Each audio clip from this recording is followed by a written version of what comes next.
ಮದುವೆಯಾದ ಅಥವಾ ಹಸಮಣೆ ಏರಿದ ಕೇವಲ 11 ತಿಂಗಳಿಗೆ ಚಟ್ಟಕ್ಕೆ ಮಲಗಿಸಿದ್ದ ನಂಬಿಕೈ ಹಿಡಿದಿದ್ದಂತಹ ಗಂಡ. ಇದೀಗ ಆಕೆ ವಾಸವಿದ್ದಂತಹ ಮನೆ ಆಕೆ ನೆನಪನ್ನ ಮರುಕಳಿಸುತ್ತೆ. ನಮಗೆ ಹಿಂಸೆ ಆಗುತ್ತೆ, ನೋವಾಗುತ್ತೆ, ಕಣ್ಣೀರು ಬರುತ್ತೆ, ತಡ್ಕೊಳಕ್ಕಾಗಲ್ಲ, ಶಕ್ತಿಯನ್ನ ಭಗವಂತ ನಮಗೆ ಕೊಟ್ಟಿಲ್ಲ ಅನ್ನೋ ಕಾರಣಕ್ಕೆ ತಂದೆ ಈಗ ಮನೆಯನ್ನ ಇಸ್ಕಾನ್ಗೆ ದಾನ ಮಾಡೋಕೆ ನಿರ್ಧಾರವನ್ನ ಮಾಡಿದ್ದಾರೆ. ಹೀಗಿರುವಾಗ ಡಾಕ್ಟರ್ ಕೃತಿಕಾ ಅವರ ಸಹೋದರಿ ಏನು ಮಾತಾಡಿದ್ದಾರೆ? ಕೃತಿಕಾ ಅವರ ಈ ಪರಿಸ್ಥಿತಿಗೆ ಬೆಂಗಳೂರಿನಲ್ಲಿ ಡಾಕ್ಟರ್ ಕೃತಿಕಾ ರೆಡ್ಡಿಯ ಮರ್ಡರ್ ಕೇಸ್ ಸಂಚಲನವನ್ನು ಉಂಟು ಮಾಡಿದೆ. ಕೃತಿಕಾ ಕೊಲೆಗೂ ಮುಂಚೆ ಅಕ್ಕನಿಗೆ ಅನುಮಾನ ಇತ್ತಂತೆ. ಕೃತಿಕಾಗೆ ಮೊದಲಿನಿಂದಲೂ ಯಾವುದೇ ಆರೋಗ್ಯ ಸಮಸ್ಯೆ ಇರಲಿಲ್ಲ. ಕೇವಲ ಗ್ಯಾಸ್ಟ್ರಿಕ್ ಸಮಸ್ಯೆಗೆ IV ಕ್ಯಾನ್ಯುಲವನ್ನು ಹಾಕಿದ್ಯಾಕೆ? ಗಂಡನ ಬಗ್ಗೆ ಅಂದರೆ ಅವರ ಭಾವನ ಬಗ್ಗೆ ಕೃತಿಕಾ ಅವರ ಅಕ್ಕನಿಗೆ ಮುಂಚೆ ಅನುಮಾನ ಇತ್ತಂತೆ.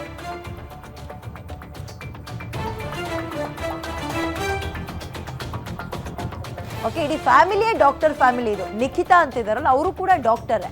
ಪೋಸ್ಟ್ ಮಾರ್ಟಮ್ ಮಾಡಿಸೋದು ಬೇಡ ಅಂತ ಗಂಡ ಒತ್ತಾಯಿಸಿದಂತೆ, ಬಿಟ್ಟಿಲ್ಲ ಅಕ್ಕ. ಅನುಮಾನ ಬಂದು UDRನ ದಾಖಲು ಮಾಡಿ ಪೋಸ್ಟ್ ಮಾರ್ಟಮ್ ಅನ್ನ ನಾವು ಮಾಡಿಸಿದ್ವಿ ಅಂತ ಈಗ ಅವರ ಅಕ್ಕ ನಿಖಿತಾ ರೆಡ್ಡಿ ಹೇಳ್ತಾ ಇದ್ದಾರೆ.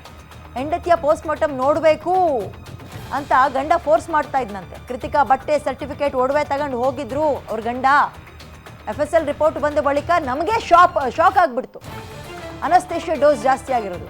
ಗ್ಯಾರಂಟಿ ನ್ಯೂಸ್ಗೆ ಕೃತಿಕಾ ಅವರ ಅಕ್ಕ ನಿಖಿತಾ ರೆಡ್ಡಿ ಸ್ಫೋಟಕ ಸ್ಟೇಟ್ಮೆಂಟ್ ಅನ್ನು ಕೊಟ್ಟಿದ್ದಾರೆ. ಅಂದರೆ ಆರಂಭದಲ್ಲಿ ಕೃತಿಕಾ ರೆಡ್ಡಿ ಹಸ್ಬೆಂಡ್ ಇದ್ರಲ್ಲ, ಮಹೇಂದ್ರ ರೆಡ್ಡಿ, ಇವರು ಪೋಸ್ಟ್ ಮಾರ್ಟಮ್ ಮಾಡೋದು ಬೇಡ ಅಂತ ನಿರ್ಧಾರ ಮಾಡಿದ್ರು. ಫೋರ್ಸ್ ಮಾಡ್ತಾ ಇದ್ರಂತೆ ಅವ್ರ ಫ್ಯಾಮಿಲಿಗೂ ಕೂಡ, ಕೃತಿಕಾ ಅವರ ಫ್ಯಾಮಿಲಿಗೆ. ಏನಂತ, ನನಗೀಗಲೇ ಹೆಂಡತಿ ಕಳ್ಕೊಂಡಿರೋ ನೋವು ತಡ್ಕೊಳಕ್ಕಾಗ್ತಾಯಿಲ್ಲ, ಪೋಸ್ಟ್ ಮಾರ್ಟಮ್ ಅಂದರೆ ಏನು ಹೇಳಿ, ಬಾಡಿನ ಕೊಯ್ತಾರಲ್ಲ ಅದೆಲ್ಲ ನೋಡೋಕ್ಕಾಗಲ್ಲ, ಹಿಂಗೆ ಆಕೆಯ ಅಂತ್ಯ ಸಂಸ್ಕಾರ ಮಾಡಿಬಿಡೋಣ ಅಂತ ಯಾಮಾರಿಸಿದ್ದ. ಅವ್ರ ತಂದೆ ತಾಯಿನೂ ಯಾಮಾರಿದ್ರು, ಆದರೆ ಅಕ್ಕ ಬಿಟ್ಟಿಲ್ಲ. ಕೃತಿಕಾ ರೆಡ್ಡಿ ಅವರ ಹತ್ಯೆ ವಿಚಾರವಾಗಿ ಏನೆಲ್ಲ ಆಯಿತು ಅಂತ ಸ್ವತಃ ಅವರ ಅಕ್ಕವರ ಇದ್ದಾರೆ, ಅವ್ರನ್ನೇ ಮಾತಾಡಿಸ್ತಾ ಹೋಗ್ತೇನೆ. ಮೇಡಮ್, ಪ್ರಾರಂಭದಿಂದಲೂ ಯಾವ ರೀತಿ ಅವರು ಒಡನಾಟ ಆಗಿದ್ರು ಮತ್ತು ಇಷ್ಟೆಲ್ಲ ಸಮಸ್ಯೆ ಆಗಲಿಕ್ಕೆ ಮೂಲ ಕಾರಣ ಏನು ಅಂತ ಮೇಡಮ್? ಅಂದರೆ ಮದುವೆ ಆದ ನಂತರ ಆಚೆಗಡೆಗೆ ಚೆನ್ನಾಗೇ ಕಾಣಿಸ್ಕೊತಿದ್ರು.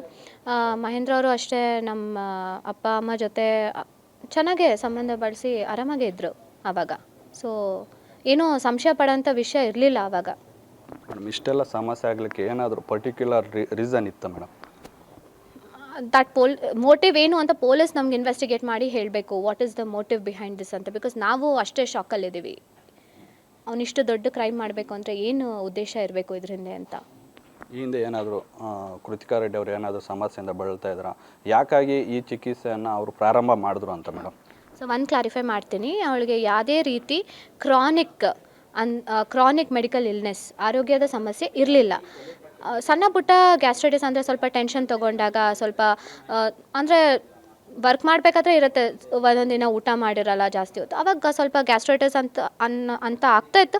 ಬಟ್ ಅಷ್ಟು ಸೀರಿಯಸ್ ಆಗೋವಂಥ ವಿಷಯ ಏನೂ ಇರಲಿಲ್ಲ. ಅವಾಗ ಆಗ್ತಾಯಿತ್ತು. It is not like continuously ಅವಳಿಗೆ ಒಂದು ಸಮಸ್ಯೆ ಇದೆ ಅಂತ ಏನೂ ಇರಲಿಲ್ಲ. ಸೊ ಕ್ರಾನಿಕ್ ಇಲ್ನೆಸ್ ಅನ್ನೋದು ಯಾವುದೂ ಇರಲಿಲ್ಲ.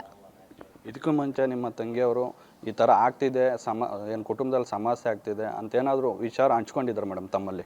ಸೊ ಅವರ ವೈಯಕ್ತಿಕ ವಿಷಯ ಅಂದರೆ ಗಂಡ ಹೆಂಡತಿ ವಿಷಯ ನನ್ನ ಜೊತೆ ಅಷ್ಟೊಂದು ಶೇರ್ ಮಾಡ್ಕೊತಿರ್ಲಿಲ್ಲ. ನಮ್ಮದೇನೋ ಕಾನ್ವರ್ಸೇಷನ್ ಇರುತ್ತೆ ಅಕ್ಕ ತಂಗಿದು, ಅದು ನಾವು ಮಾತಾಡ್ಕೊತಾ ಇರ್ತೀವಿ ಹೊರತು ವೈಯಕ್ತಿಕ ಸಮಸ್ಯೆಗಳು ಶೇರ್ ಮಾಡ್ಕೊತಿರಲಿಲ್ಲ.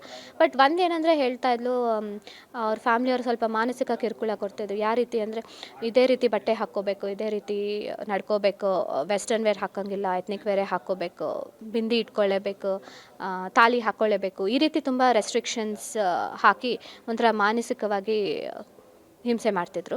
ಸೊ ಅದೊಂದು.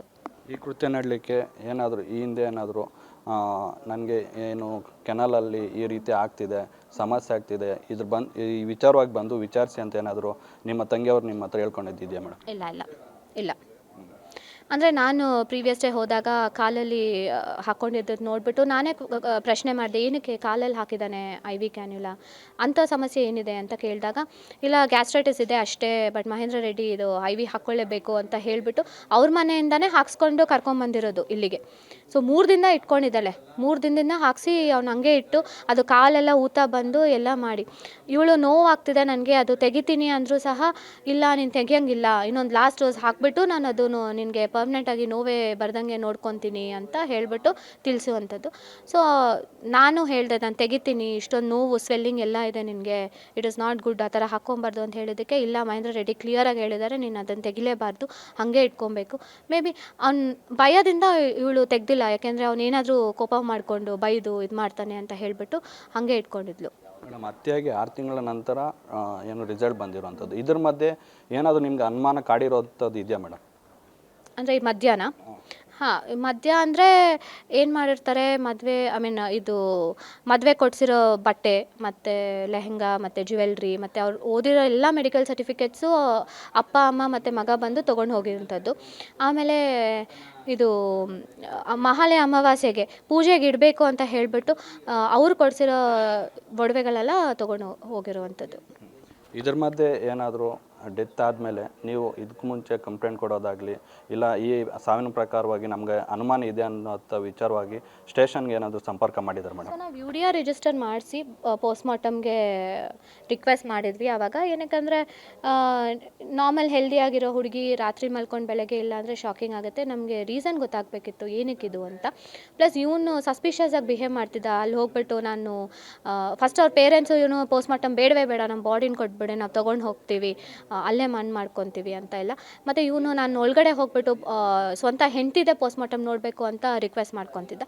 ಇವೆಲ್ಲ ಸಸ್ಪಿಷನ್ ಬಂದು ಇಲ್ಲ ನಾವು ಪೋಸ್ಟ್ಮಾರ್ಟಮ್ ಮಾಡಿಸ್ಲೇಬೇಕು ಅಂತ ಮಾಡಿಸಿರೋದು. ಬೇರೆ ಹುಡುಗಿನ ಏನಾದರೂ ಪ್ರೀತಿ ಮದುವೆ ಆಗಿ ಅಂದರೆ ಅಷ್ಟು ಇಷ್ಟಪಟ್ಟಿದ್ರ, ಅದೇ ಒಂದು ಕಾರಣ ಆಯ್ತಾ ಈ ಇನ್ಸಿಡೆಂಟ್ಗೆ ಅಂತ ಮೇಡಮ್? ಸೊ ಇದು ನಮ್ಮ ಮದುವೆಗೆ ಮುಂಚೆ ಗೊತ್ತಿರಲಿಲ್ಲ, ಮದುವೆ ಆದಮೇಲೂ ಗೊತ್ತಿರಲಿಲ್ಲ, ಅವಳು ಬದುಕಿರೋರ್ಗೂ ಗೊತ್ತಿರಲಿಲ್ಲ. ಇವಾಗ FSL ರಿಪೋರ್ಟ್ ಬಂದಮೇಲೆ ಫ್ಯಾಮ್ಲಿ ಮತ್ತು ಫ್ರೆಂಡ್ಸ್ ರಿಲೇಟಿವ್ಸ್ ಒಂದೊಂದೇ ವಿಚಾರ ಆಚೆ ಬರ್ತಿದೆ. ಈ ಥರ ಅವನಿಗೆ ಎಕ್ಸ್ಟ್ರಾ ಮ್ಯಾರಿಟಲ್ ಅಫೇರ್ಸ್ ಇತ್ತು ಅನ್ನೋ ವಿಷಯ ಇವಾಗ ಆಚೆ ಬರ್ತಾ ಇದೆ ನಮಗೆ. ನೀವು ಇದ್ರ ಮಧ್ಯೆ ನಿಮ್ಮ ತಂಗಿಯನ್ನು ಕಳ್ಕೊಂಡು ಎಷ್ಟು ಬಾಧಿತರಾಗಿದ್ದೀರಾ? 100% we are like totally depressed. In fact ಊಟ ಮಾಡೋಕ್ಕೂ ಆಗ್ತಾಯಿಲ್ಲ, ನಿದ್ದೆ ಮಾಡೋಕ್ಕೂ ಆಗ್ತಾಯಿಲ್ಲ, because it's that shocking. So this will be the for the rest of our life. ಇದಿಷ್ಟು ಕೃತಿಕಾ ರೆಡ್ಡಿ ಅವರ ಸಹೋದರಿಯ ಮಾತಾಗಿರುವಂಥದ್ದು. ಕ್ಯಾಮ್ರಾ ಪರ್ಸನ್ ರಮೇಶ್ ಜೊತೆ Mahesh BM guarantee news, Devanahalli.